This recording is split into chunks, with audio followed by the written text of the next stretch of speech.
All right, good day, everyone, and welcome to Ask Me Anything about cannabis legalization in New York. My name is Jeffrey Hoffman, and I am an attorney here in New York. My legal practice focuses entirely on cannabis legalization and licensing, which we are actively doing here in New York at this time, spooling up the cannabis industry in the state. Want to thank everyone that's joining us here today, both new viewers as well as returning viewers from previous Ask Me Anythings.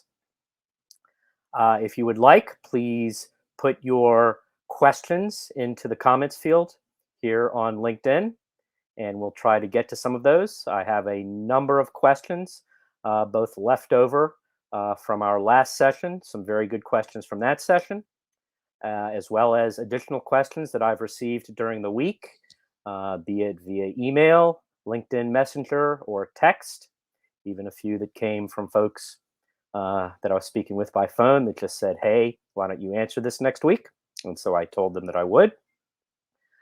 So what we will do is we'll go back and forth in between some of the questions that we received previously, along with the questions that we are getting today. I do want to make my usual attorney disclaimer before we get started, and that is while I am indeed an attorney, I am not your attorney, at least not yet. I did notice that a few of my clients have made it their way into the room today. So for you folks, don't worry, I'm still your attorney. But for everyone else, I am not your attorney. And today's Ask Me Anything is not legal advice. It does not create an attorney client relationship between me and anyone in today's event. Again, that is other than the folks that are already my clients. And I just encourage you, should you want to proceed with any cannabis endeavors on your part, that you get good legal advice from the counsel of your choosing. So, with no further ado, let's get into the questions. So, starting with some of the questions that came that are hung over from last week. Is it possible to obtain two downstream licenses? Can a dispensary license and consumption license be obtained by one licensee? And if so, can both parts of the business operate out of the same location, or will they be separate and part of the three retail establishments allowed? All right, so for those of you that did not join us at last week's discussion, you may not be familiar with the term downstream that was asked in the question.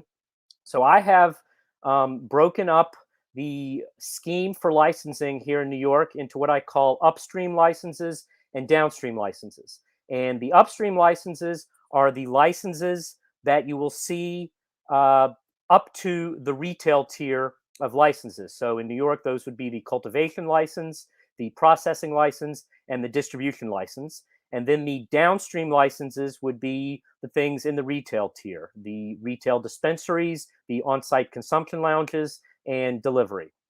So the question here is asking, is it possible to get two of the downstream licenses? And if so, what are some of the things related to that? And we don't really need to get into the other things related to that because the answer to the question is no.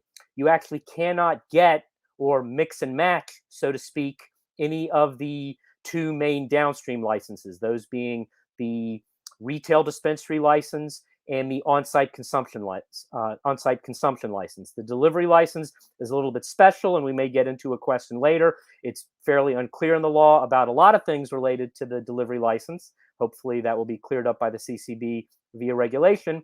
But as far as the retail dispensary license and the on-site consumption license, you're allowed to get three of either of those kinds of licenses. So you could get three retail dispensary licenses or three on-site consumption licenses, but you're not allowed to mix and match. Now, it's actually a little puzzling in the law.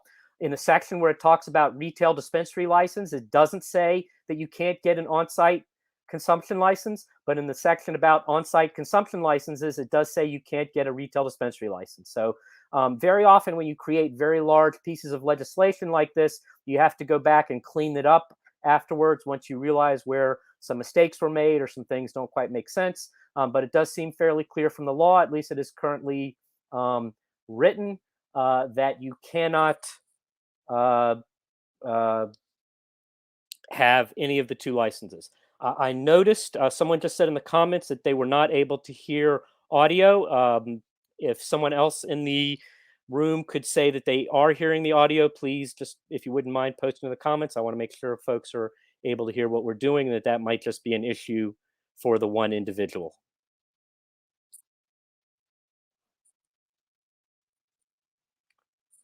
Pause for just 1 second to make sure we're okay on the audio here.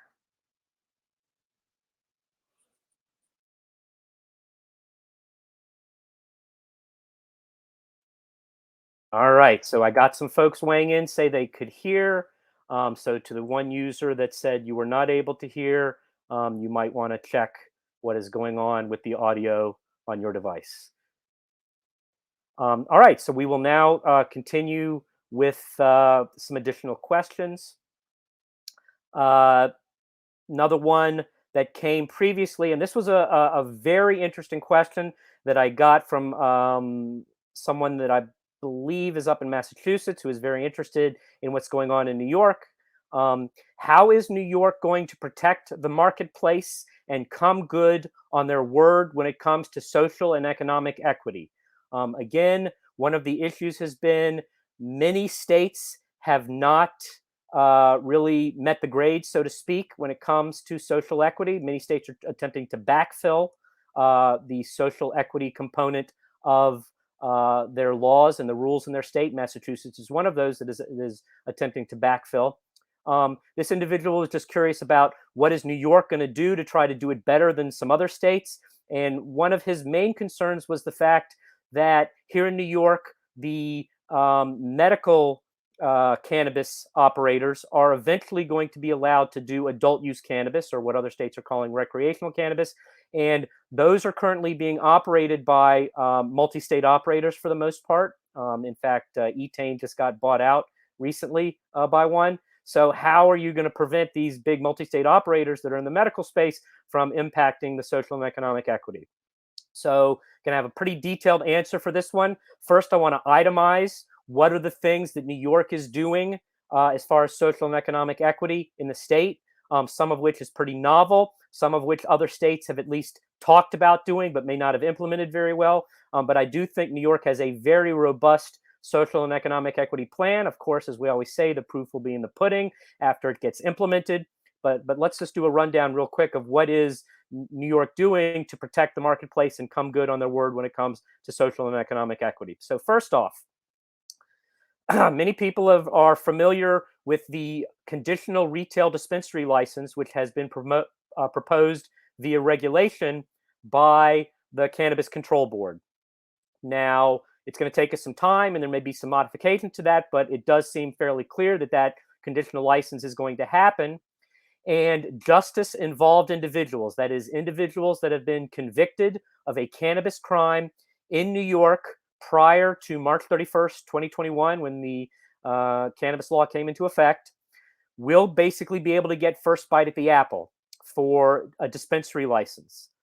So I would say right off the bat, that is something fairly unique that New York is doing, and that clearly is an element of social and economic equity that New York is bringing to bear in its market. Additionally, some states have artificial caps on the number of licenses that will be issued, which obviously creates artificial scarcity as far as the availability. And very often in those states, you are seeing the MSOs and the larger players getting the licenses, and the economic equity applicants are being left at the table. New York, there is no cap. In fact, there's no numbering at all as far as the number of licenses that will be issued here in New York State. And in fact, Tremaine Wright has said many times in events which he has spoken at that New York is not thinking in terms of caps on the licenses. New York is thinking in terms of meeting the needs of the market. And I would like to read for you specifically what the cannabis law has to say about this. And it says that the CCB, in its sole discretion to limit, or more specifically, not to limit, the number of registrations, licenses, and permits for each class to be issued within the state or any political subdivision thereof in a manner that prioritizes social and economic equity applicants with the goal of 50% awarded to such applicants.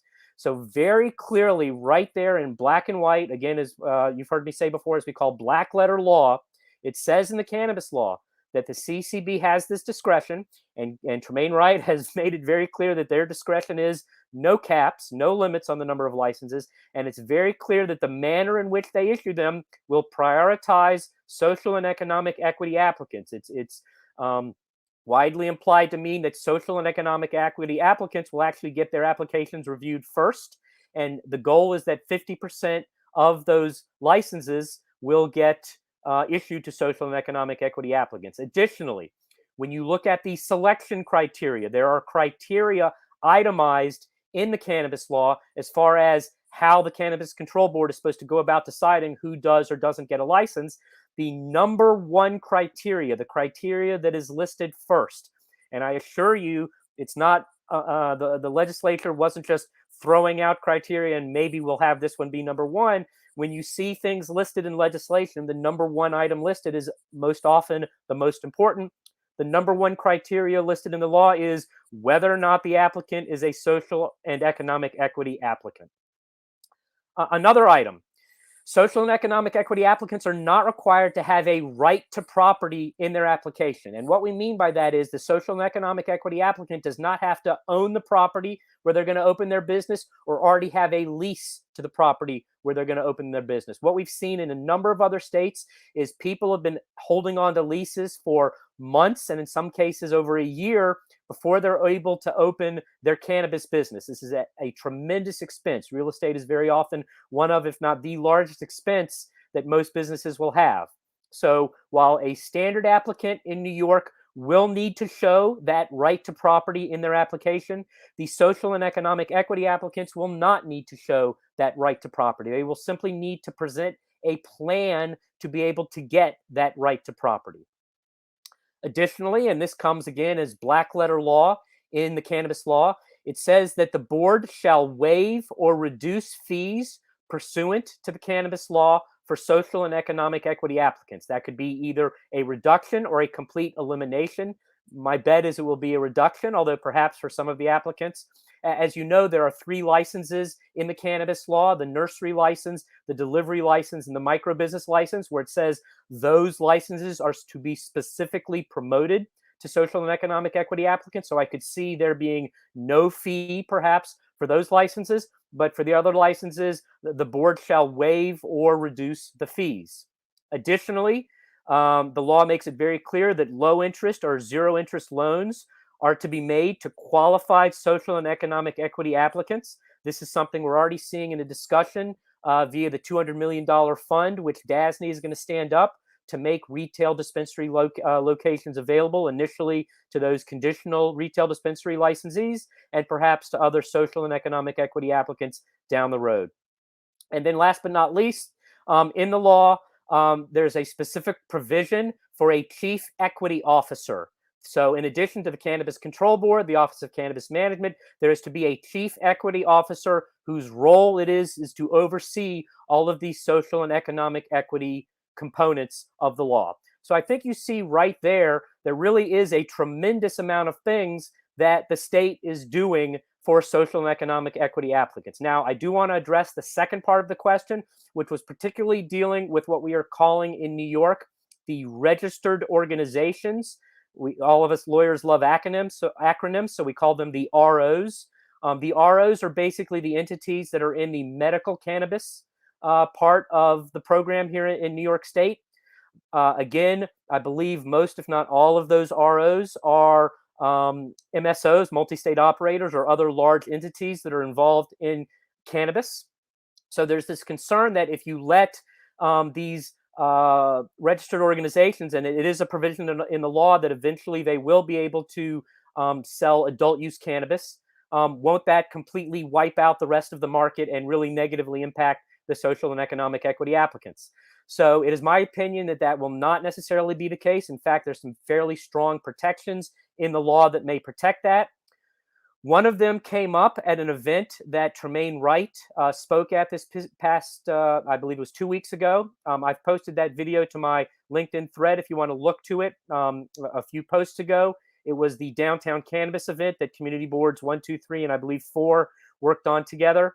And that is specifically, it says in the law that the timing and manner in which registered organizations may be granted such authority, and that is the authority to sell adult use cannabis, um, um, shall be determined by the board in regulation.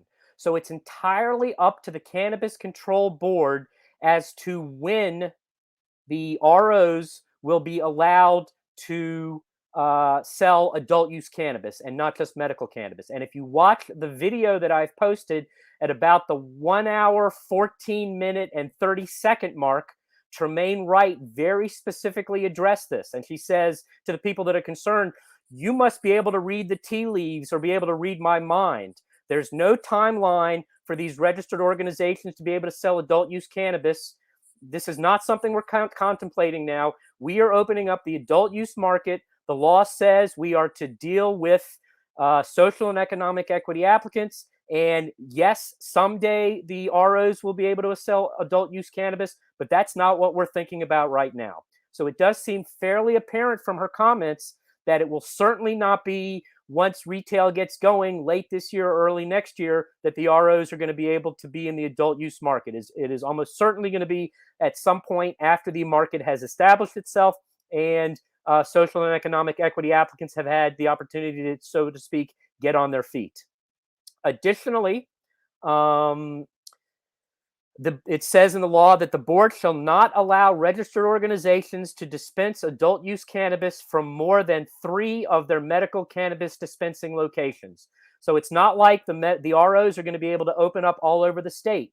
Each of those ROs that are currently doing medical cannabis in the state are only going to be able to allow 3 of their locations. So that's going to dramatically limit the number of ROs that are able to do retail dispensing adult use cannabis. My projections show that there's going to be somewhere between 2,000 and 3,000 retail dispensaries in the state. So the 20, 30, 40 that the medical cannabis that the ROs are allowed to do is not going to be an appreciable number compared to the vast number of retail dispensaries I project that there's going to be an appetite for in this state. Additionally, the ROs are only going to be able to distribute their own cannabis. That means they're not going to be able to buy from any other growers or any other producers. The only cannabis that they're going to be able to sell is stuff that they produce themselves. And what that I think means is there's going to be limited selection within their facilities. You're going to be able to get products and other types of things at other retail dispensaries that are not owned by the ROs that you're simply not going to be able to get at the dispensaries owned by the ROs. And finally, the board will have the authority to assess the registered organizations a special one-time licensing fee in order to enter the adult use market. And I bet you that is going to be a very big number. So, and that money is then going to all go to social and economic equity programs and all the other good programs that the state is going to be spending money on. So I think that's going to be a tremendous plus as well. So again, the proof is going to be in the pudding. That was a little bit of a longer answer than I usually give for some of these questions, but I think it was very important that we really dig into it because I think that was a very, very viable question, and it was well worth answering. All right. One more from questions from the last program because I did promise this individual that I would answer this question this time. Is there a part of this program that trains people in how to actually run a business, doing the books, maintaining a point of sale, security systems, product knowledge, etc.? So my hope is yes. And in fact, the law says there has to be. Something that I have written extensively about on LinkedIn is the incubators and training everyone, but certainly social and economic equity applicants that may not have significant experience running a business and all the things that have to do with that. In the cannabis law, it's very clear. The state is supposed to stand up incubators across the state, which number one are going to encourage social and economic equity applicants to apply. And number two, give them all kinds of training, everything that was just said: finance training, running a business training, compliance training. You name it, that's what these incubators are supposed to do. And the legislation says that the CCB shall do this. It's not may do this, it's shall do this. That means it's not optional. You have to do it. And if you're going to do it where you're encouraging social and economic equity applicants to apply, it seems to me you would want to do it well in advance of the application process starting. That means now. So I don't know why we've not heard more about this from the Cannabis Control Board. I have asked it at every event and kind of get the, we're working on a lot of stuff. We know that's important and we'll get to it. I think it's something that needs to be gotten to much quicker. I have a lot of ideas, and if you're out there, CCB, I have a lot of ideas how this could be done. I know a lot of people that are doing training, both from the legacy market that are willing to train, people that have trained in the hospitality field for restaurants that I think would have tremendous input to this, how to run a retail business. This is absolutely something that needs to happen and needs to get going quickly, as far as I'm concerned. All right, let's get to some of the questions. And boy, there's a lot of them that have come across in the thread. All right, so that one was already answered.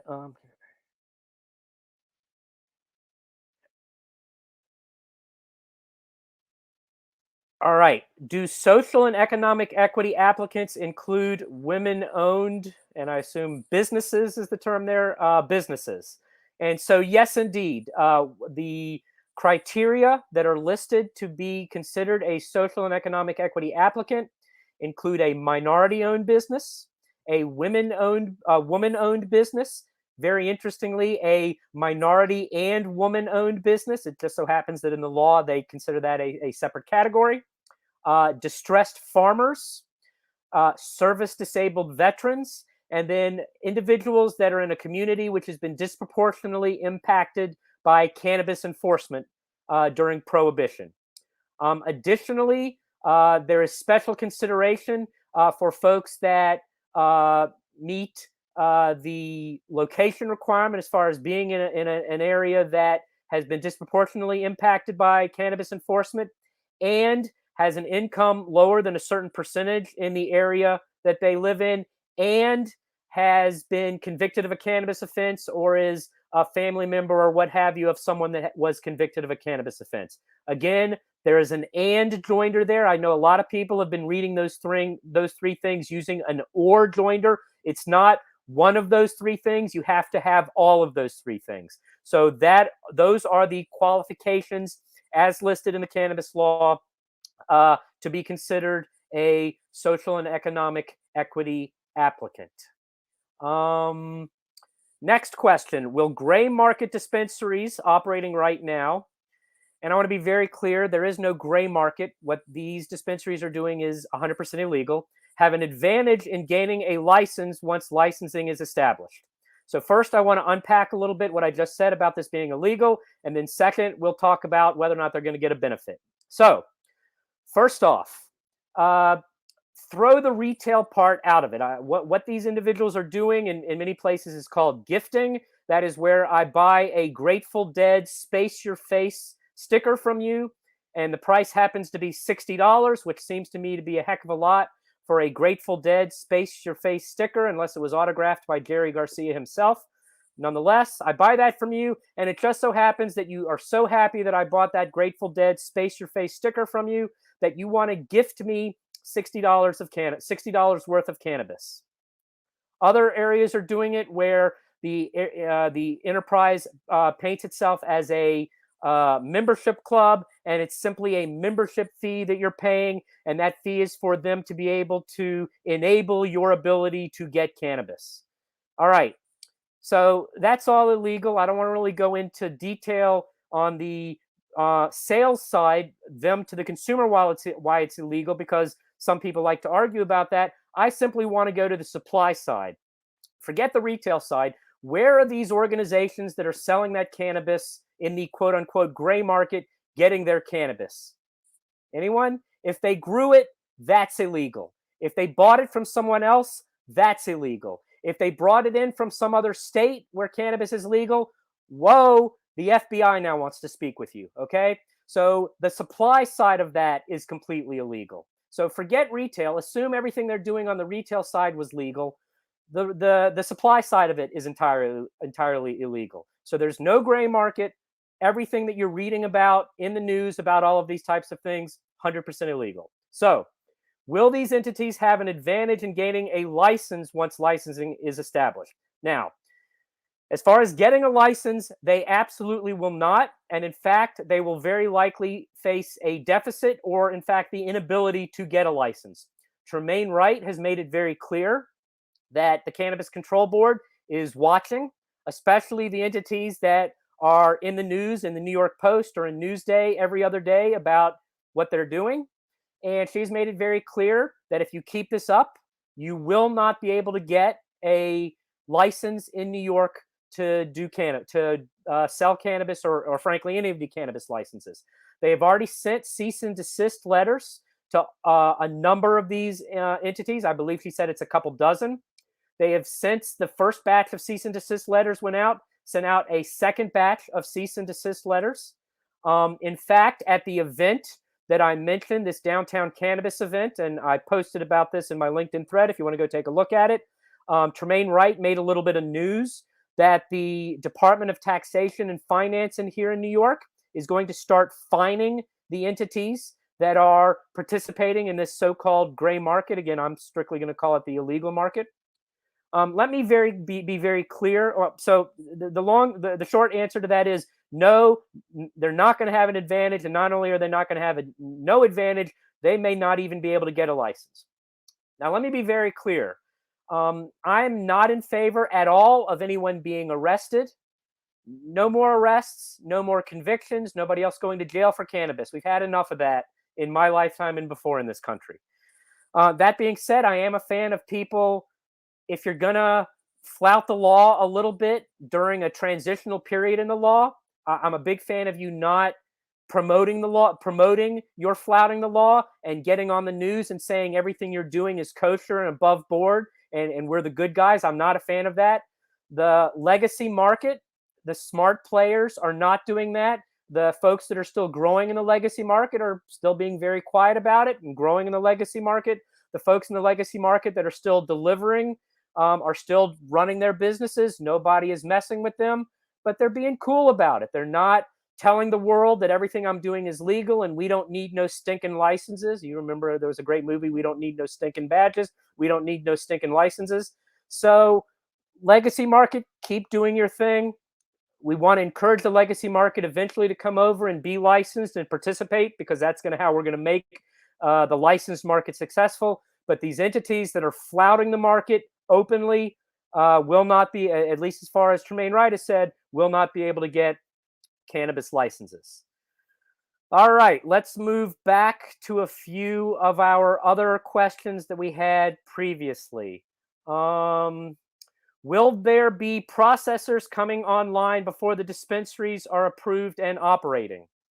So, in addition to the conditional the conditional cultivation license, and I believe someone in the comments had mentioned that conditional license is actually out the door. It was created by legislation via the legislature, which means no comment period was necessary. We can just put up the application and start giving out licenses. The Cannabis Control Board has already done that for the conditional cultivators. They initially gave out 52. I believe they've given out another tranche. I don't remember the number, but there are many folks with seed in the ground now growing cannabis in the state. It turns out, in addition to that conditional cultivation license, that same law that got passed called for a conditional processor license. Much like the conditional cultivation license, it will only be available to those who are participating in processing in the state's hemp program. So if you were previously processing hemp, perhaps to get CBD products or other types of products, you will be able to apply for this conditional processor license.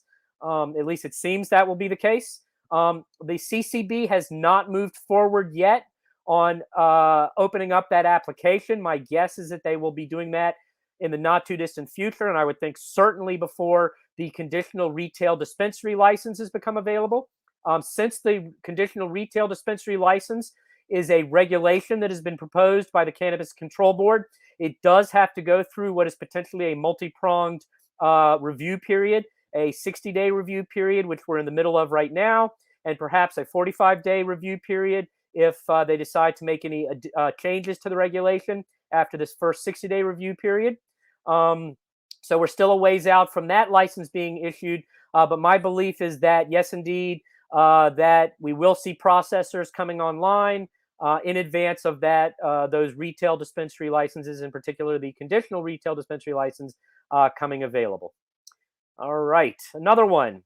What can you tell us about consumption lounge regs? Specifically, what lounges will and won't be able to sell?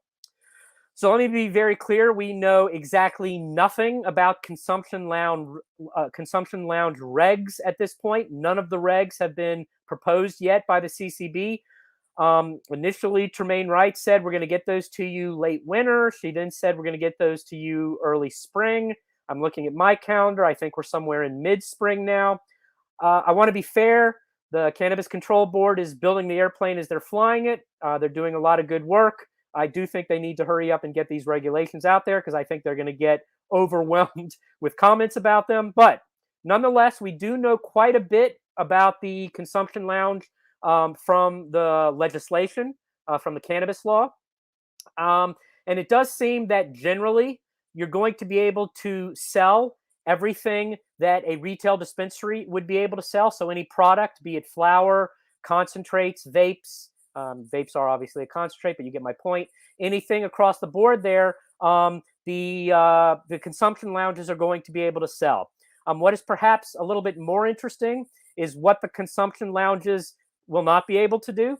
And some of this has been given to us via the legislation. I do believe there will be some more of it in the regulation that the board is gonna give with us.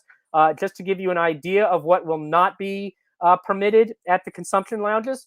Number one is gambling.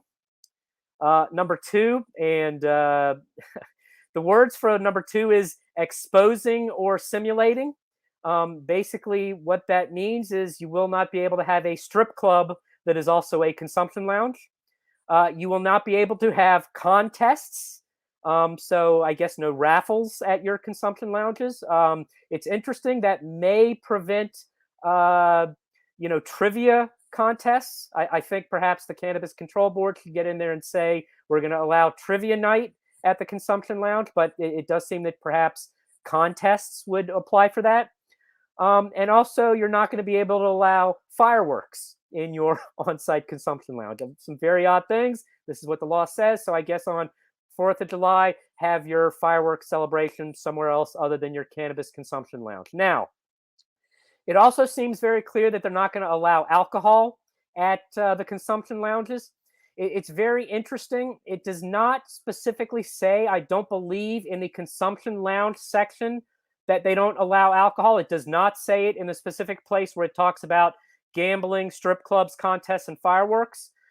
What it does say is down in the what is actually a second retail dispensary location, and it says no retail locations can allow alcohol. Now, legislators are usually very specific about the words they use, and in this section about retail dispensaries, everywhere else they say retail dispensary licensee, but here in this particular section, they only say retail licensee. So it's clear that an on-site consumption lounge is a retail licensee. It's not a retail dispensary licensee. So it's just some very interesting semantics, but that's what we lawyers live for is what verbiage do you use? So either there was a mistake in how this was done, as I said before, very often when you have big pieces of legislation like this, the legislature has to come and clean some things up. And in meetings, I've certainly seen Tremaine Wright say that no alcohol is going to be allowed. I do think this is a place where they're just going to have a little cleanup, and that eventually, when we see the regs, the CCB will make it clear that alcohol is also not allowed in the consumption lounges. And I see someone posted that. So right. So again, some weirdness in how they have it in the state, but it does seem that that's quite the way it goes. All right. So we've answered. So I want to go back and get a few more. We're going to do about 5 more minutes worth of questions here. I want to find a few more good questions that were asked today. All right. Would it be up to local officials to cap the amount of licenses? And also, would it be beneficial to be befriending such local officials to secure a license? All right, so it never hurts to be friendly with your local officials, be it your city council here in New York City, your community boards. It never hurts to be friends with those folks, right? So by all means, do that. To address the first part of the question, would it be up to local officials to cap the amount of licenses? No, it would not be. The only ability localities have had to deal with cannabis licensing has already happened.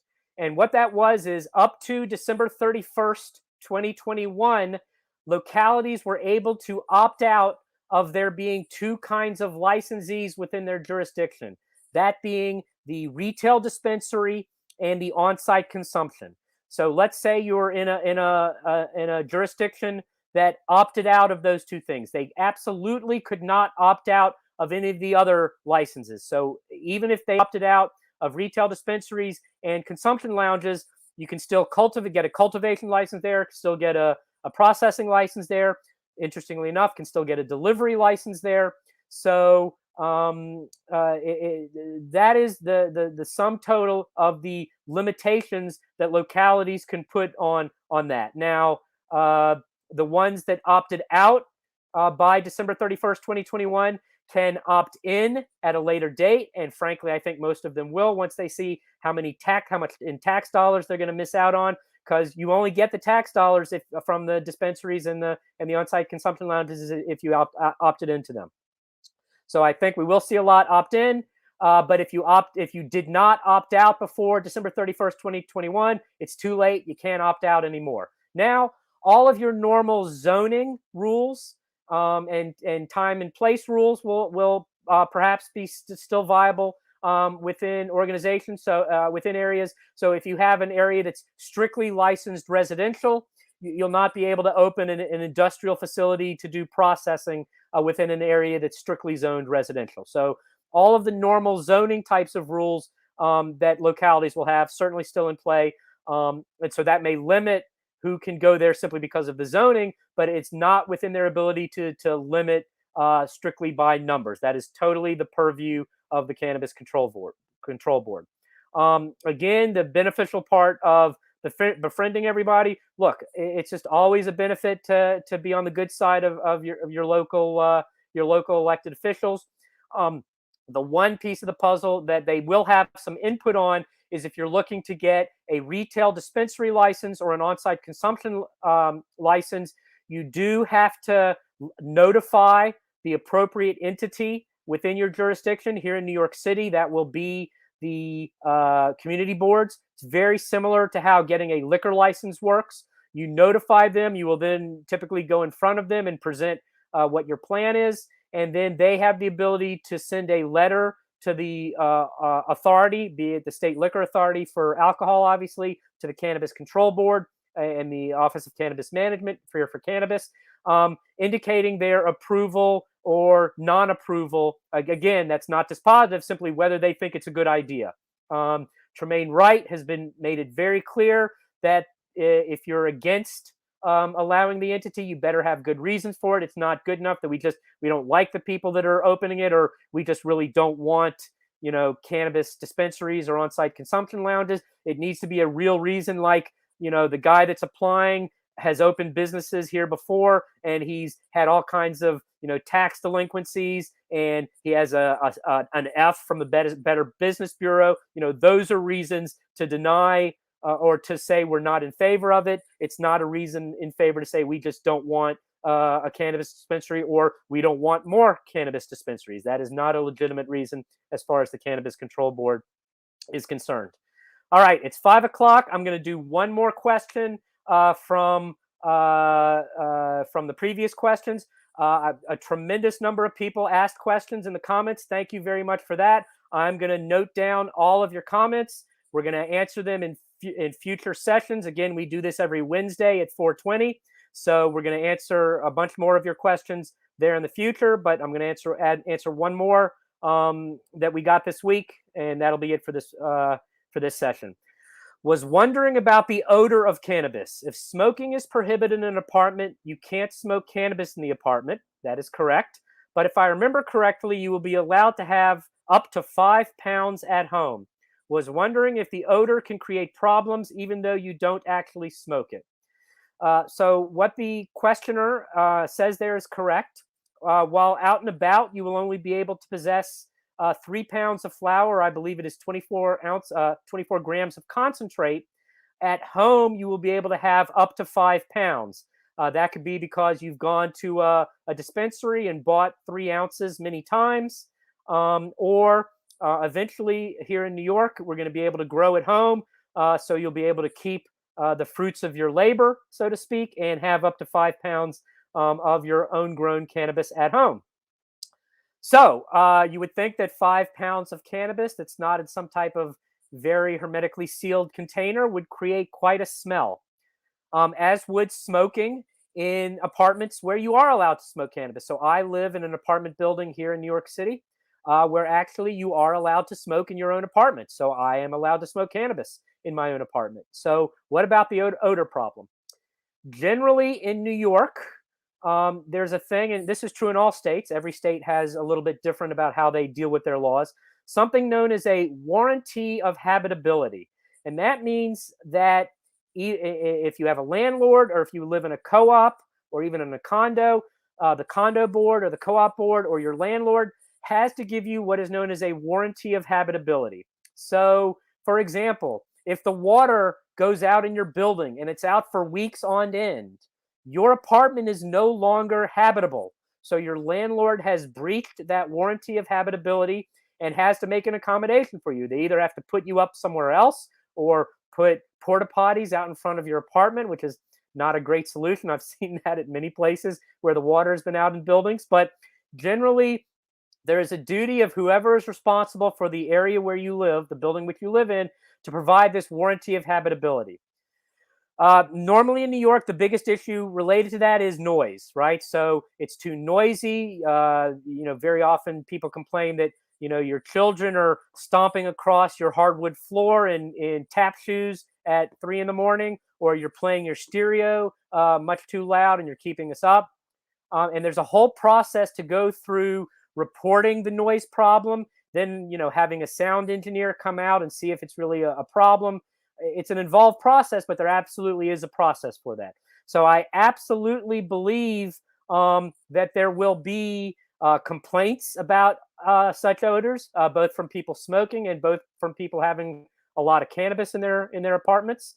For co-ops in particular, and perhaps in some condos are more and more looking like co-ops in New York these days. So at least in co-ops, the proprietary lease prohibits a shareholder from allowing an objectionable or offensive odor to emanate from his apartment into common areas or other apartments. I think usually that contemplates people cooking and having really, what some people think is an incredibly awesome cooking odor. Many other people may think is a terrible cooking odor. So I think that is often what that term in the proprietary lease of most co-ops was going after. But it could certainly be applied to cannabis smoke or the odor from just cannabis flower sitting around. If you want to investigate that a little more, the New York Times does a really good weekly column called Ask Real Estate. And I'm going to give you the names of 3 columns that they specifically wrote about smoking cannabis. The titles of those columns were, number 1, When the Apartment Next Door Reeks of Weed. That is 1. Number 2, The Smell of Pot Threatens an Apartment Sale. And that is a fascinating one because the economic interest involved. And number 3, A Hallway Smells of Marijuana. So those are 3 articles. If you get on the Google, as we like to say, and Google New York Times, and either of those 3 titles, you'll come up with an article that the Times wrote about this issue. All right, so that completes it for this week. I want to thank everyone that showed up this week and that listed questions, again, I will endeavor to take down all of your questions and list them for answering in a future session. Again, we do this every Wednesday at 4:20. For all of you that did participate, many of you are a connection of mine on LinkedIn. If you are not a connection of mine, by all means, reach out. I'm happy to connect with anyone in the cannabis industry, and for that matter, anyone in any industry at all. Would welcome your connection on LinkedIn. And again, I will just finish with the same thing I always do. While we all love this cannabis industry that's coming, the growing and the selling, the most important thing that happened with cannabis legalization in New York is the expungement of cannabis offenses, the fact that most employers can no longer drug screen you for cannabis, that those that convicted in the past of cannabis offenses no longer have to check the yes box on job applications or housing applications. These are the most important things, and it's incumbent upon all of us, especially my attorney brethren, but everyone, that you educate everyone you know. Cannabis is legal in the state. If you got convicted, get it expunged. It should happen automatically, but make sure it's been expunged.